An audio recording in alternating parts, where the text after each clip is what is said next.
কিভাবে দূর থেকে একটি মানুষকে বাধ্য করবেন, বশ করবেন, তবে করবেন। সর্বপ্রথম আপনাকে একটি কালা কবুতর কিনতে হবে। যদি পুরুষরা বাধ্য করতে চান তাহলে একটি পুরুষ কবুতর কিনেন, আর যদি মহিলাকে বাধ্য করতে চান তাহলে একটি মহিলা কবুতর কিনেন।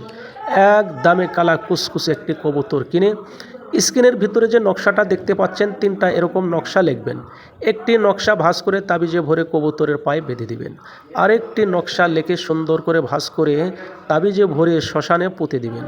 আরেকটি নকশা সুন্দর করে লিখে তাবিজে ভরে কবরে পুঁতে দিবেন। 3 ধরনের কাজ করবেন।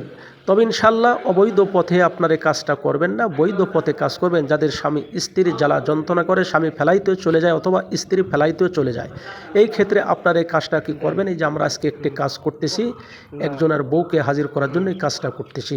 তো বৈধ পথে আপনারা কাজ করবেন ইনশাল্লাহ। আমি আপনাদের অনুমতি দিলাম, ভিডিওটা শেয়ার করে দিবেন কয়েকজনকে। আর যারা এই ধরনের ভুক্তভোগী, স্ক্রিনে ফোন নাম্বার দেওয়া থাকবে, যোগাযোগ করতে পারেন।